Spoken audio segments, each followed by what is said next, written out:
My name is Robert Kuhn. Right now, I think I'm an artist.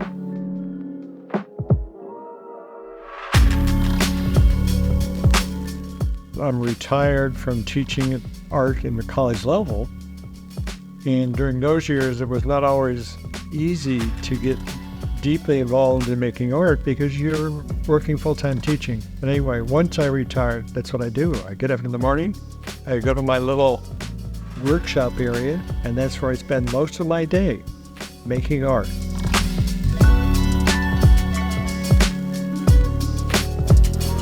Right now, I use little figures which are used with miniature railroads is my main media. And with that, I use a whole bunch of different materials from cardboard to plastic to clay to kind of you name it.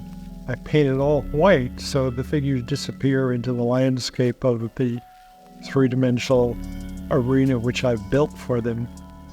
And sometimes I use the figures to express human little ideas, and sometimes I use them purely as design elements.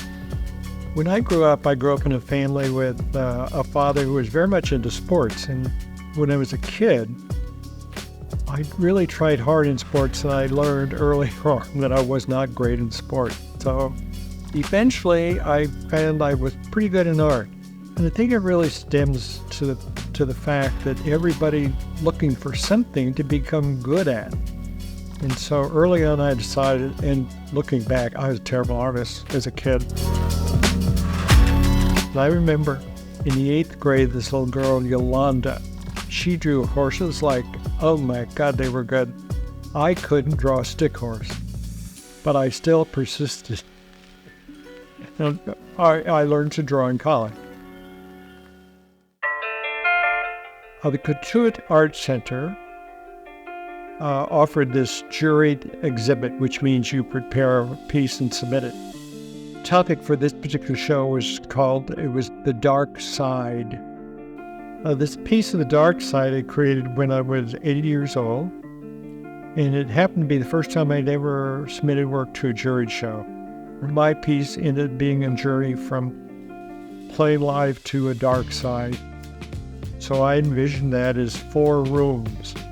And you start on the right side of my little creation, and it's a room that's all white, and there's a doorway. It was called Choices, a Narrative.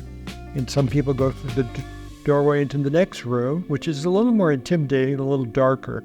And the next room is darker with other things in the room that are threatening. The final room is almost black, and there's a room at the end with the door ajar with light there, but the door is padlocked and you can't enter that room. Choices of entering different kinds of rooms, they got more dangerous as you moved along. The inspiration usually is really for me. I want to make a statement about something, and if it's for somebody else, I really look at the person and try to figure out what the most important things for that particular person is, their skills or interests or whatever. But it's really for me. When I finish, it's fulfilling. To me, success is when I finish a piece and it's fulfilling.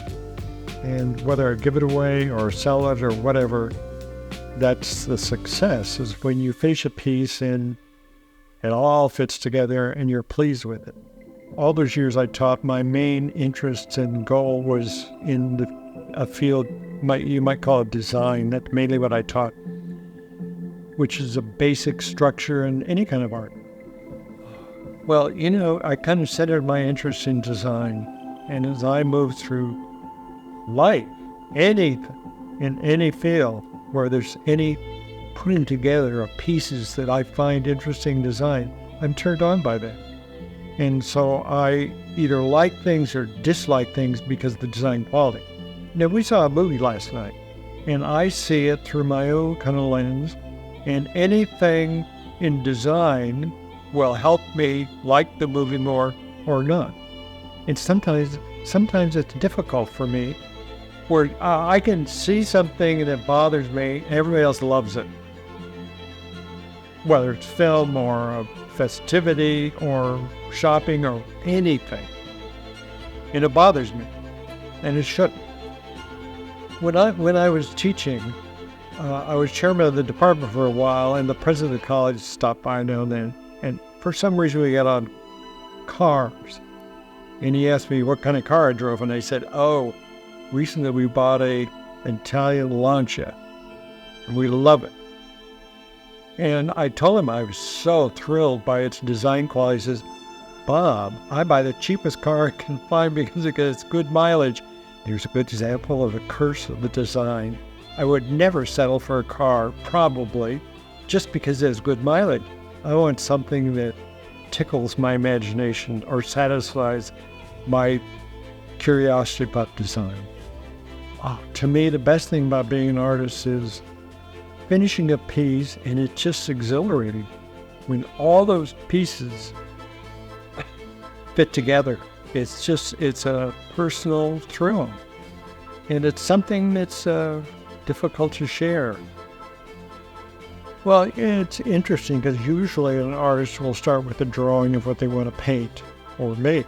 I don't do that. I have it all set in my mind eventually, and that's my guide. What I put together in my mind eventually becomes three-dimensionally real. I can't tell you how many times I've woken up in the morning and I see a finished piece. It's something I've been dealing with in my head for a long time. That's not magic. The mind is working on this, but that's really kind of the basis of the creative process. And for me, it works. The most difficult thing about being an artist probably is not being able to do what you want to do for all kinds of reasons, either financial or work or whatever. If you want to be an artist, you have to make art. And if you can't, it's frustrating. Most people don't really know at some point. I started out wanting to do something in art, and then after a while, it becomes part of you, and that's how you think. I don't know if it's a passion, but it's something you have to do.